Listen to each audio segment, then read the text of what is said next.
हम पढ़ रहे थे electrochemistry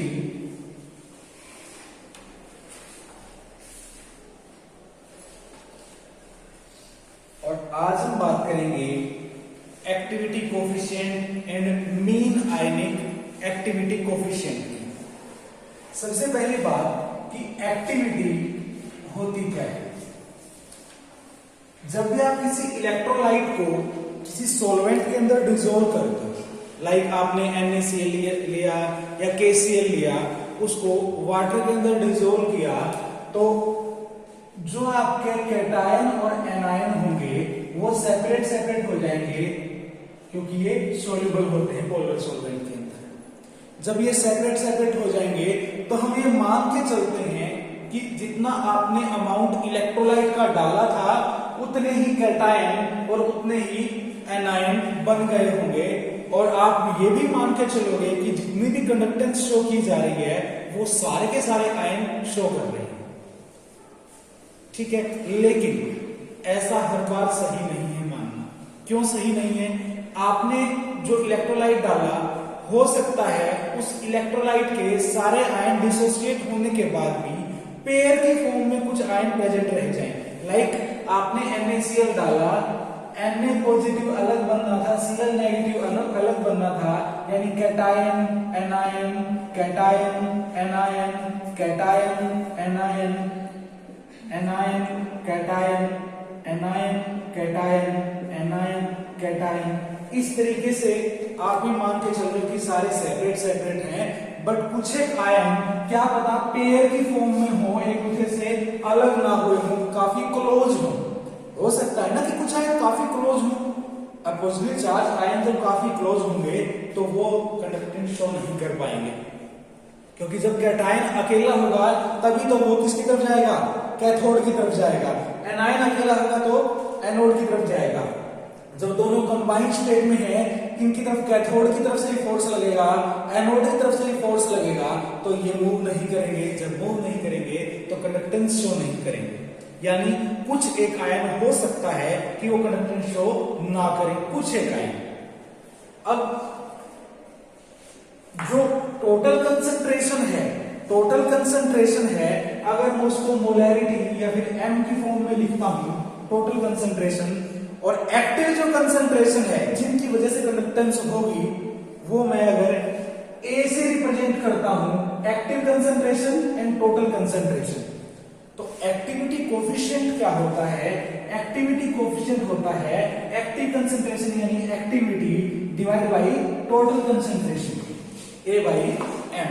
Gamma is the activity coefficient, A is the activity or active concentration, and m is the molar concentration, actual concentration. Concentration तो ये है, लेकिन अवेलेबल जो है रिएक्शन के लिए, अवेलेबल जो है कंडक्टेंस के लिए, वो कौन सी है? A अमाउंट है। ठीक है, तो यहां से अगर आप देखो तो एक्टिविटी किसके बराबर आएगी? एक्टिविटी आएगी गैमा m के बराबर, गैमा मल्टीप्लाइड बाई m के बराबर। लेकिन आपने जो इलेक्ट्रोलाइट लिया था, अगर आप उसके टर्म में बात करो, इस टोटल इलेक्ट्रोलाइट की एक्टिविटी की बात करो, तो इलेक्ट्रोलाइट के अंदर क्या है? एक कैटायन, एक एनायन, एक कैटायन है, एक एनायन है। तो मैं अगर बात करूं कैटायनिक एक्टिविटी, टोटल एक्टिविटी किसके बराबर होगी? कैटायन की एक्टिविटी मल्टीप्लाइड बाई एनायन की एक्टिविटी, कैटायन की एक्टिविटी मल्टीप्लाइड बाई एनायन की एक्टिविटी। और जो कैटायन की एक्टिविटी होगी, कैटायन की एक्टिविटी होगी, वो किसके बराबर होगी? कैटायन का एक्टिविटी कोफिशिएंट और कैटायन की कंसंट्रेशन। एनायन की एक्टिविटी किसके बराबर होगी? एनायन का एक्टिविटी कोफिशिएंट और एनायन की कंसंट्रेशन।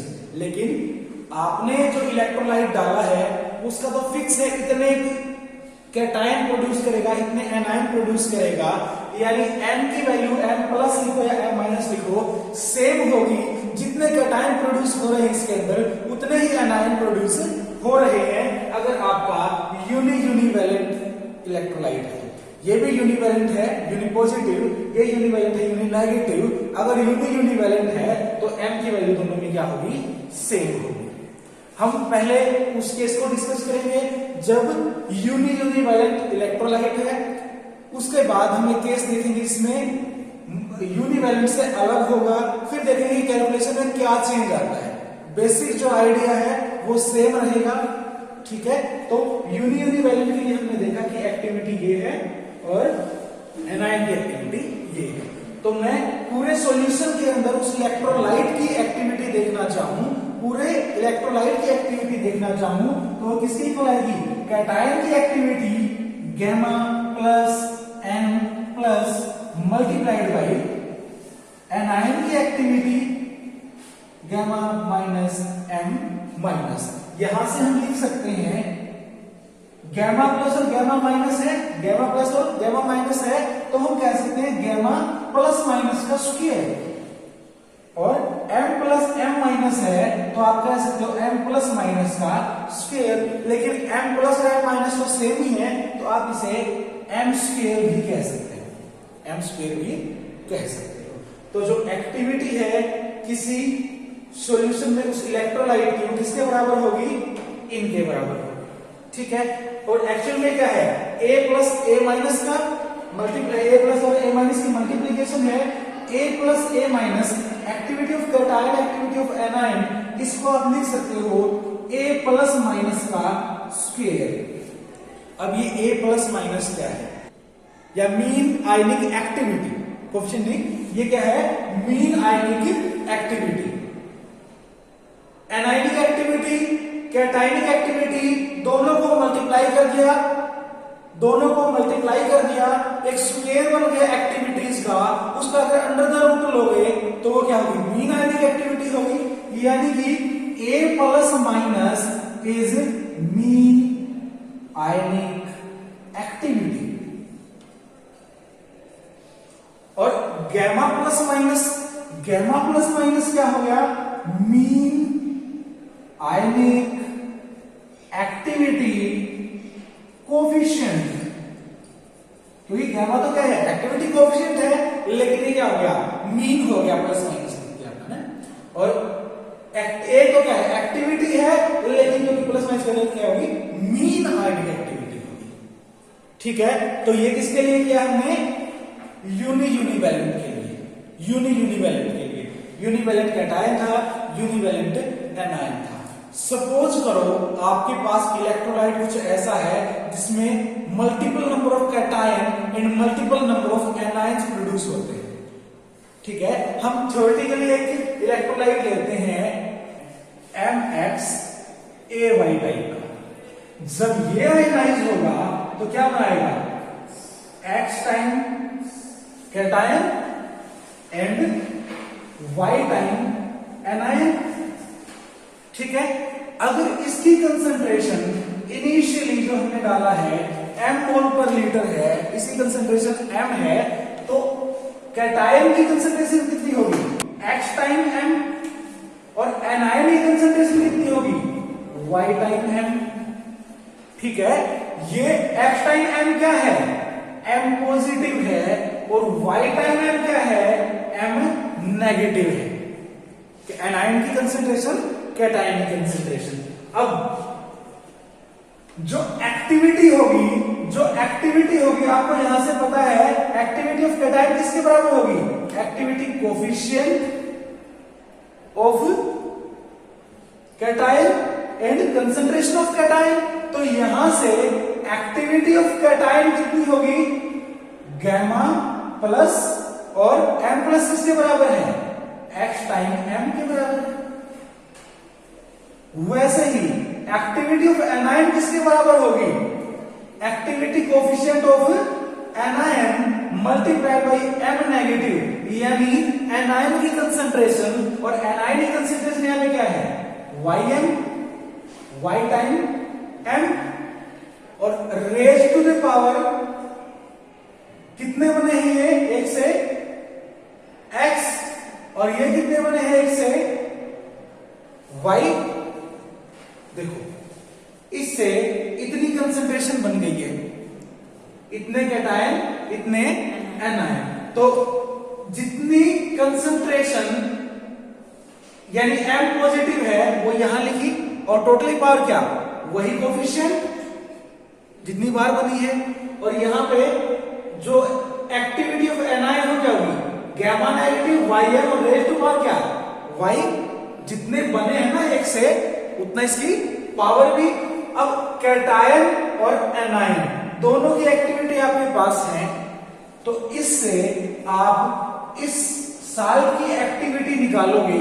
इस साल की एक्टिविटी किसके बराबर होगी, a plus multiplied by a minus, यानी कि gamma plus x m raise to power x and gamma minus y m raise to power y। Gamma plus की पावर x, गैमा माइनस की पावर y, x की power x, y की power y, m की power x and n की power y, यानी m की power x and n की power y, यानी x प्लस y।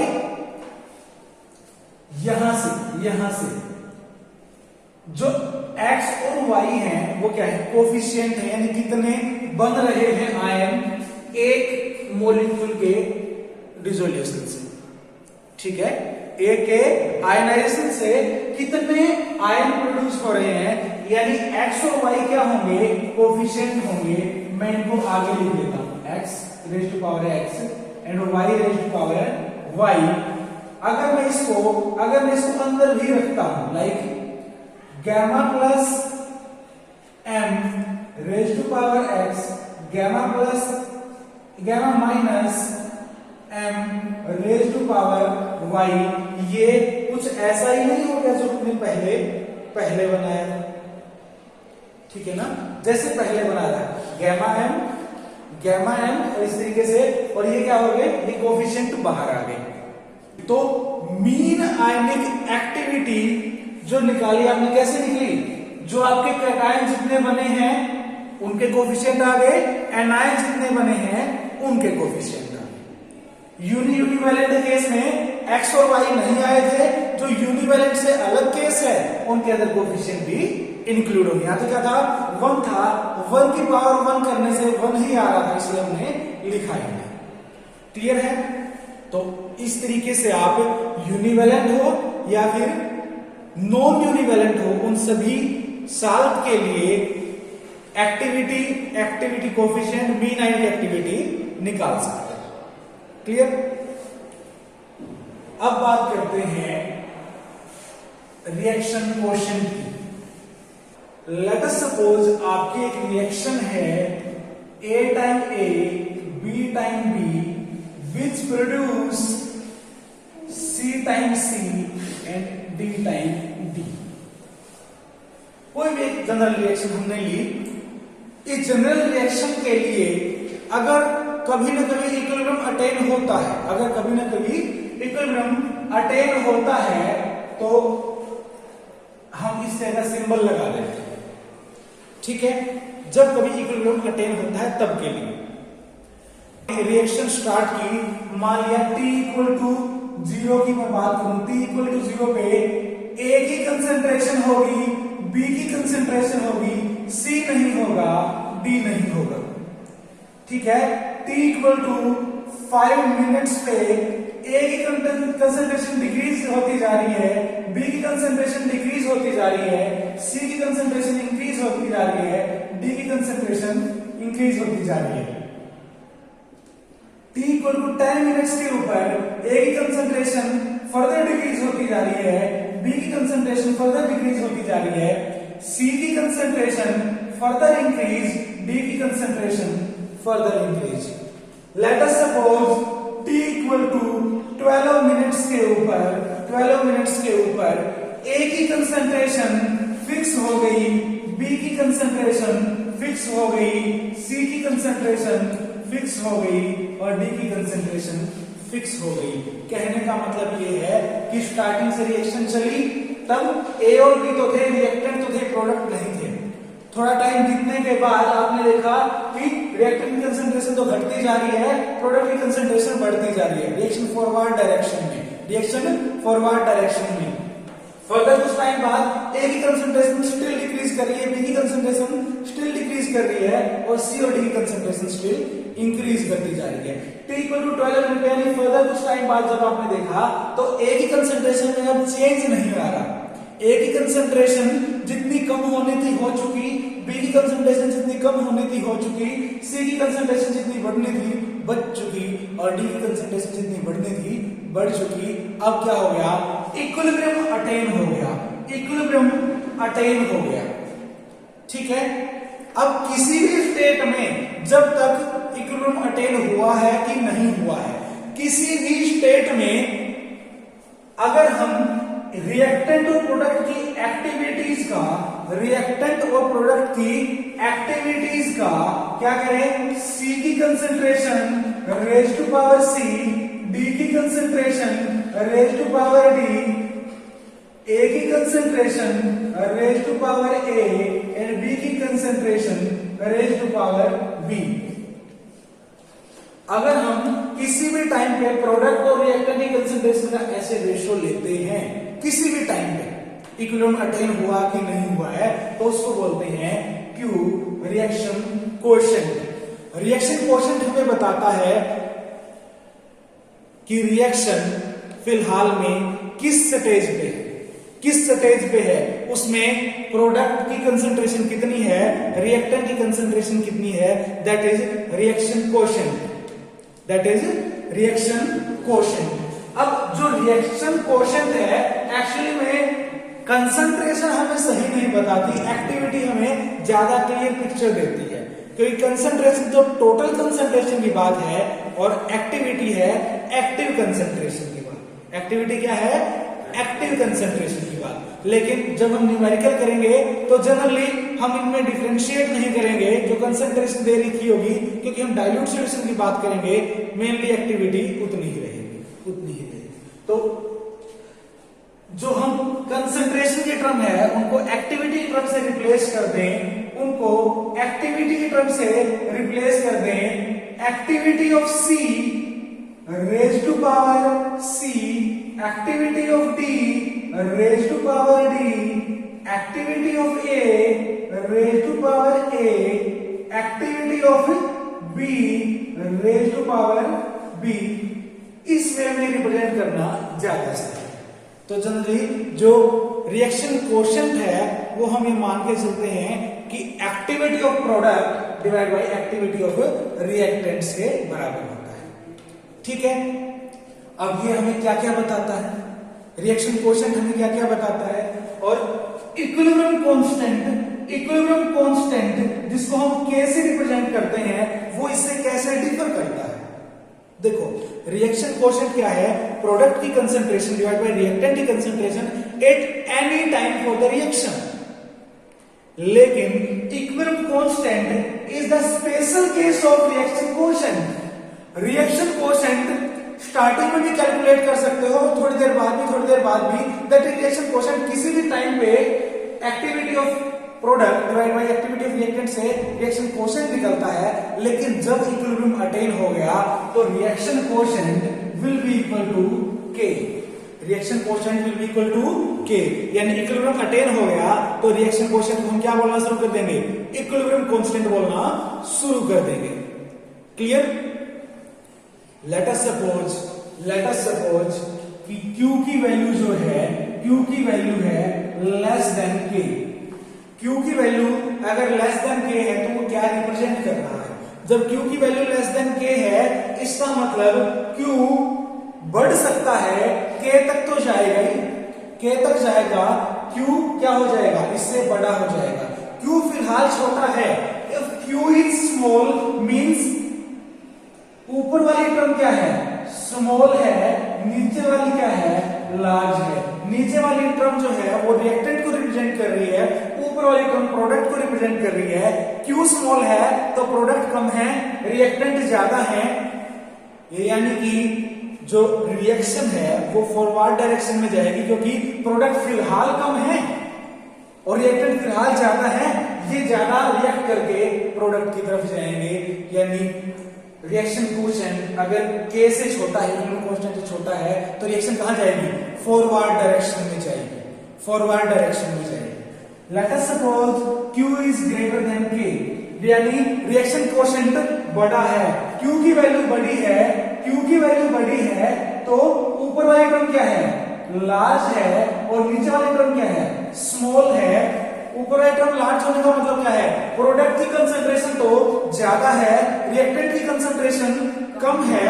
अगर प्रोडक्ट की कंसंट्रेशन ज्यादा है, इसका मतलब कि फिलहाल प्रोडक्ट ज्यादा बने हुए हैं, प्रोडक्ट ज्यादा बने हुए हैं, और इक्विलिब्रियम के टाइम पे प्रोडक्ट क्या होंगे, कम बनेंगे। यानी इस टाइम से रिएक्शन कहां की तरफ जा रही होगी, अब बैकवर्ड की तरफ जा रही होगी। प्रोडक्ट ज्यादा है, रिएक्टेंट कम है, उनको बैलेंस करने के लिए क्या करेगी, रिएक्शन बैकवर्ड डायरेक्शन में जाएगी, रिएक्शन बैकवर्ड डायरेक्शन में जाएगी। Suppose Q equal to K means जो इक्विलिब्रियम है वो एस्टेब्लिश हो चुका है। अब जितनी फॉरवर्ड डायरेक्शन का रेट है उतना ही बैकवर्ड डायरेक्शन का रेट है। ठीक है, एक छोटी सी चीज रह गई, एक्टिविटी कोफिशिएंट में जो एक्टिविटी कोफिशिएंट है वो किसके बराबर है, एक्टिविटी डिवाइड बाय कंसंट्रेशन। अब आपको पता है कि कंसंट्रेशन जितनी होती है वो सारी अवेलेबल नहीं होती, मैक्सिमम से मैक्सिमम तो सारी अवेलेबल हो जाए या उससे कम अवेलेबल हो, ज्यादा कभी अवेलेबल नहीं हो सकती। मींस अगर 50 कैटायन है और 50 एनायन है तो अवेलेबल 50 कैटायन 50 एनायन, या फिर 49 कैटायन 49 एनायन हो सकते हैं। कभी भी इनके अंदर से 52 कैटायन और 52 एनायन तो कभी भी अवेलेबल नहीं हो सकते। ठीक है, इसका मतलब एक्टिविटी जो होगी हमेशा एक्चुअल कंसंट्रेशन के बराबर या उससे कम होगी, एक्चुअल कंसंट्रेशन के बराबर या उससे कम होगी। यानी कि ये ऊपर वाली टर्म स्मॉल होगी, नीचे वाली टर्म लार्ज होगी। यानी in any case activity coefficient will be equal to 1 और लेस देन 1, इक्वल टू 1 और less than 1, can not be greater than 1। एक से ज्यादा एक्टिविटी कोफिशिएंट नहीं हो सकता, या तो एक होगा या एक से कम होगा। जब कंसंट्रेशन ज्यादा होती है, अगर कंसंट्रेशन ज्यादा है किसी इलेक्ट्रोलाइट की, तो वहां पे आयन के पेयर की फॉर्म में रहने की प्रोबेबिलिटी ज्यादा है। जब कंसंट्रेशन ज्यादा है, आयन पास होंगे, आयन पेयर बना के रह सकते हैं। जब आयन पेयर बना के रहेंगे तो उनकी कंसंट्रेशन अवेलेबल नहीं होगी, यानी एक्टिव कंसंट्रेशन कम रहेगी, काफी कम रहेगी। जब एक्टिव कंसंट्रेशन काफी कम रहेगी तो गैमा की वैल्यू 1 से कम आएगी। लेकिन अगर सॉल्यूशन डाइल्यूट है, उस केस में हो सकता है कि आयन नजदीक ना हो, आयन पेयर की फॉर्म में ना हो, आयन सेपरेट हो। उस केस के अंदर जो एक्टिविटी कोफिशिएंट है उसकी वैल्यू 1 को अप्रोच करना स्टार्ट कर देगी, 1 के नजदीक जाना स्टार्ट कर देगी। ठीक है, यानी ऑन डाइल्यूशन से क्या होगा, हम आयन को पेयर की फॉर्म में नहीं रहने देंगे ना।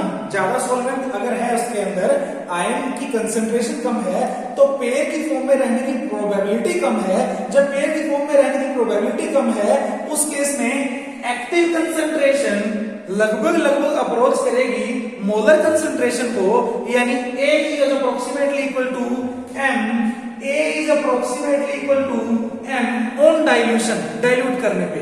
तो जो एक्टिविटी कोफिशिएंट है उसकी वैल्यू अप्रोच करेगी 1 को, यानी इंक्रीज होगी। डाइल्यूशन के साथ क्या होगी, इंक्रीज होगी, 1 तक जाएगी। Delta G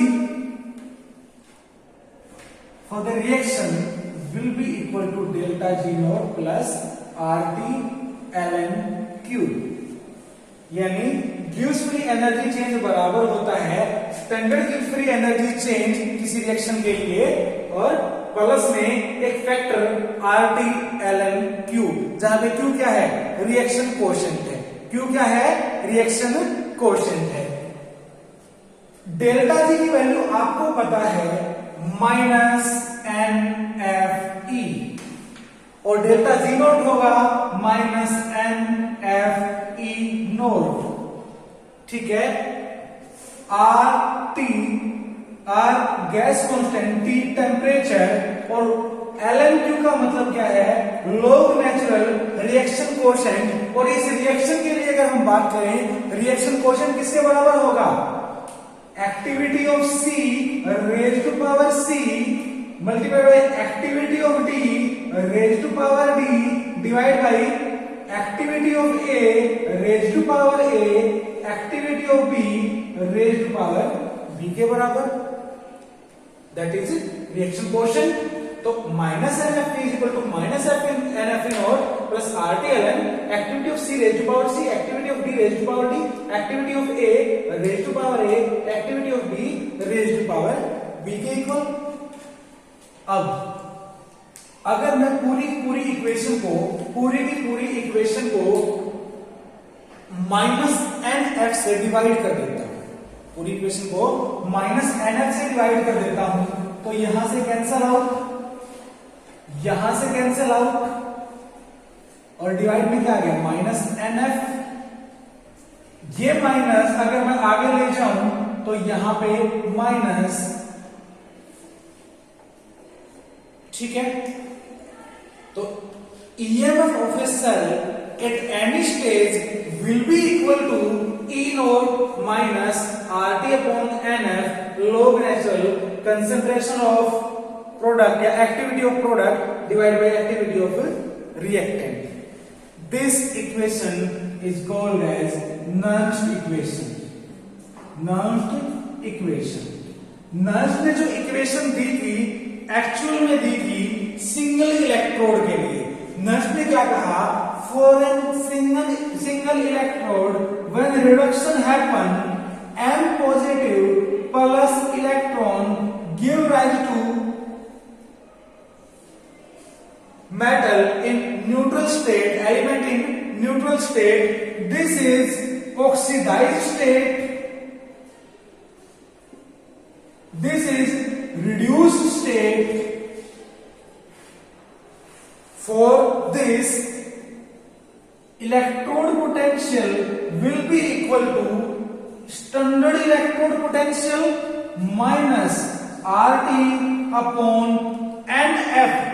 If single electron means 1F, if multiple electron then NF, log natural product क्या है, reduced state, so reduced state divide by oxidized state.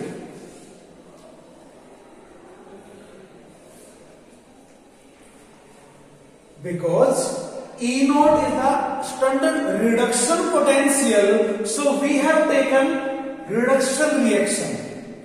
अगर हम ऑक्सीडेशन रिएक्शन लें तो हमें क्या करना पड़ेगा, यहाँ पे ऑक्सीडेशन पोटेंशियल यूज करना पड़ेगा और ये भी ऑक्सीडेशन पोटेंशियल आएगा, क्योंकि हम सारा लिटरेचर रिडक्शन पोटेंशियल के बेस पे कर रहे हैं, इसलिए हम रिडक्शन रिएक्शन का एग्जांपल लेंगे ऑक्सीडाइज्ड स्टेट से रिड्यूस्ड स्टेट तक। ठीक है, किसी इलेक्ट्रोड के लिए जो रिएक्शन है उसके ऊपर E equal to E not minus RT upon NF log natural reduced state upon oxidised state. ये आप इससे भी देख सकते हो, अगर यहाँ पे आप इनको प्रोडक्ट मानो, इनको रिएक्टेंट मानो, तो भी ऐसी ही इक्वेशन बनेगी, यहाँ पे रिड्यूस्ड स्टेट कौन सी है, मेटल की एलिमेंटल स्टेट, और ऑक्सीडाइज्ड स्टेट कौन सी है, M पॉजिटिव वाली स्टेट। आप इसको सिंगल इलेक्ट्रोड के लिए भी लगा सकते हो और पूरे सेल के लिए भी लगा सकते हो। अगर ये किसी सेल की रिएक्शन होती तो ये नर्व इक्वेशन पूरे सेल के ऊपर लगी हुई, अगर ये एक इलेक्ट्रोड की रिएक्शन है तो नर्व इक्वेशन एक इलेक्ट्रोड के ऊपर लगी हुई। ठीक है, अगर आप कंबाइन करना चाहते हो, मींस आपने दो इलेक्ट्रोड लिए, दोनों इलेक्ट्रोड के लिए रिएक्शन लिख ली, उनके लिए अलग अलग नर्व इक्वेशन लगाई, उस नर्व इक्वेशन लगाने के बाद जो आपके पास electrode potential of anode and electrode potential of cathode आया, उस टाइम पे रिडक्शन पोटेंशियल आया। मैं स्टैंडर्ड की बात नहीं कर रहा हूं, स्टैंडर्ड की बात हम कब करते हैं, जब सारी कंडीशन स्टैंडर्ड हो। ये स्टैंडर्ड की बात चल रही है। यहां पे ये क्या है, पूरे सेल के लिए, ये तो पूरी सेल रिएक्शन है। ये इनोड किसके लिए है, सिंगल इलेक्ट्रोड के लिए है, सिंगल इलेक्ट्रोड के लिए। सपोज करो आपने ये वाली इक्वेशन लगा के, ये वाली इक्वेशन लगा के ई ऑफ कैथोड निकाला, कब के लिए, जब स्टैंडर्ड नहीं था।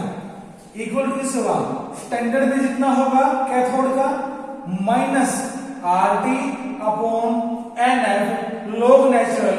इसको मैं कोई टर्म y से रिप्रेजेंट कर देता हूं, कोई टर्म y, ठीक है।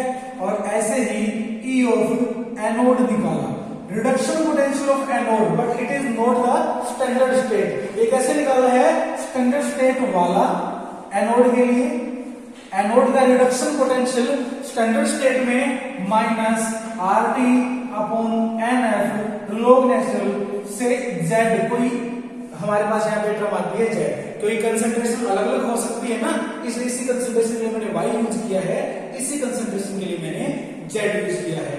जब आपको उस सेल का उस टाइम का ईएमएफ निकालना है, उस सेल का उस टाइम का ईएमएफ निकालना है, तो E of cell will be equal to E of cathode minus E of anode, यानी कि E naught cathode minus R T upon N F log natural Y. इस सारे के माइनस में क्या आएगा, E naught anode minus R T upon N F log natural Z.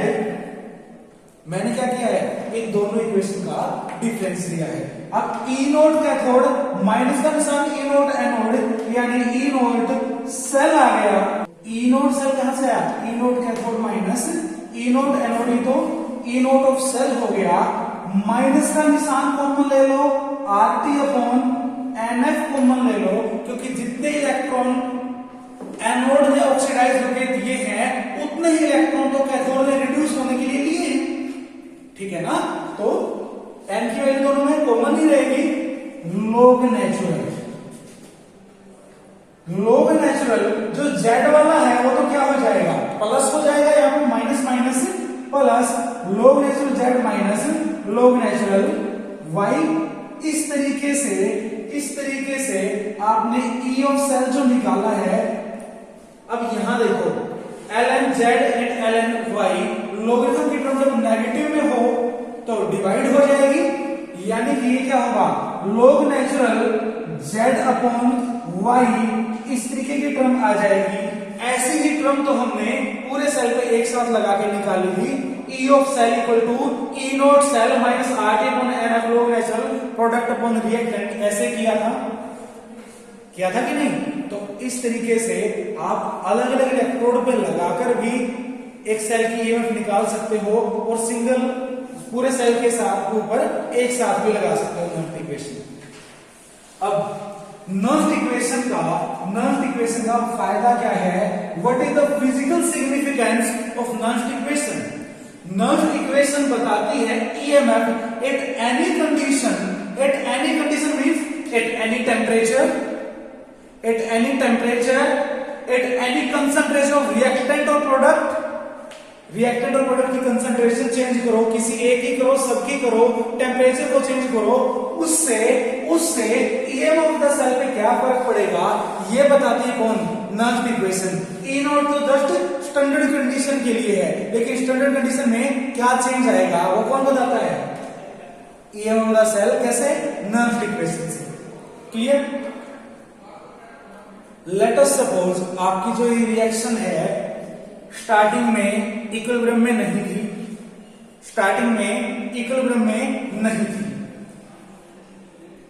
जैसे जैसे रिएक्शन प्रोसीड करती है, तो ये हम ग्राफ प्लॉट करेंगे। यहां पे क्या है, ईएमएफ, उस सेल के लिए ईएमएफ जिसकी सेल रिएक्शन ये है, जिसकी सेल रिएक्शन ये है, उसके लिए अगर मैं ईएमएफ की बात करूं तो ईएमएफ स्टार्टिंग में जब एनोड ने ऑक्सीडाइज होकर इलेक्ट्रॉन नहीं दिए हैं बट उसके पास टेंडेंसी है इलेक्ट्रॉन देने की, और कैथोड ने इलेक्ट्रॉन लिए नहीं है, उसके पास टेंडेंसी है इलेक्ट्रॉन लेके रिड्यूस होने की, उस टाइम पे क्या होगा, ईएमएफ ज्यादा होगी। मान लिया इतना जो है ईएमएफ है, इतना ईएमएफ है, ठीक है। जैसे जैसे रिएक्शन प्रोसीड करेगी, जैसे जैसे रिएक्शन प्रोसीड करेगी, एक ही इलेक्ट्रॉन देने की टेंडेंसी घटती जाएगी और दूसरे की इलेक्ट्रॉन लेने की टेंडेंसी घटती जाएगी। रिडक्शन पोटेंशियल किसका ज्यादा होता है, तो रिड्यूस होना चाहते हो कैथोड का, तो जो कैथोड है उसकी लेने की टेंडेंसी घटती जाएगी और जो एनोड है उसकी देने की टेंडेंसी घटती जाएगी। यानी जैसे जैसे रिएक्शन प्रोसीड करेगी ईएमएफ कम कम कम और कम होती जाएगी and at this point equilibrium attains, और यहां पे ईएमएफ क्या हो जाएगी, जीरो हो जाएगी। फॉरवर्ड रिएक्शन और बैकवर्ड रिएक्शन कब बराबर होती है, जब नेट मूवमेंट बंद हो जाता है इलेक्ट्रॉन का। इलेक्ट्रॉन का मूवमेंट बंद होने का मतलब क्या है, ईएमएफ जीरो हो जाएगी, ईएमएफ जीरो हो जाएगी। जब ईएमएफ जीरो हो जाएगी तो इक्विलिब्रियम अटेन हो जाएगा। जब इक्विलिब्रियम अटेन हो जाएगा तो Q क्या बन जाएगा, K के इक्वल हो जाएगा। Q जब K हो जाएगा, Q जब K हो जाएगा और E जीरो हो जाएगा, तो यहां से क्या आ गया, E naught is equal to RT upon NF log natural K। यानी कि आपने यहां से क्या निकाला है, यहां से आप इक्विलिब्रियम कांस्टेंट निकाल सकते हो किसी सेल रिएक्शन के लिए कि सेल रिएक्शन का इक्विलिब्रियम कब होगा, कब इक्विलिब्रियम पे आ जाएगी वो रिएक्शन। सिर्फ E नोट से आपको पता लग जाएगा। आपको यह पता हो कि रिएक्शन में कितने इलेक्ट्रॉन एक्सचेंज होने हैं, क्या टेम्परेचर रखा जा रहा है, तो आप ये बता दोगे कि इक्विलिब्रियम कांस्टेंट क्या है। या फिर अगर आपको कंसंट्रेशन दे दी जाए, इक्विलिब्रियम के ऊपर, आप ये बता सकते हो उस सेल के लिए ई नोट क्या रही होगी, स्टैंडर्ड ईएमएफ उस सेल के लिए क्या रही होगी, आप ये कैलकुलेट कर सकते हो। किससे निकाला आपने, ये नर्स्ट इक्वेशन से। तो नर्स्ट इक्वेशन बहुत ज्यादा यूजफुल है। ये हमें बताती है कि जो ईएमएफ ऑफ द सेल है वो कंडीशंस के साथ कैसे चेंज होती है। यानी टेम्परेचर चेंज करने पे क्या, कंसंट्रेशन चेंज करने पे क्या। जब हम क्वोशेंट की बात करते हैं, ये तो एक्चुअली में क्या है, LNQ है। K जब होगा, जब ये LNK में कन्वर्ट हो जाएगा, Q जब K को अप्रोच करेगा तो EMF जीरो को अप्रोच करेगी। क्लियर? आज के लिए इतना है।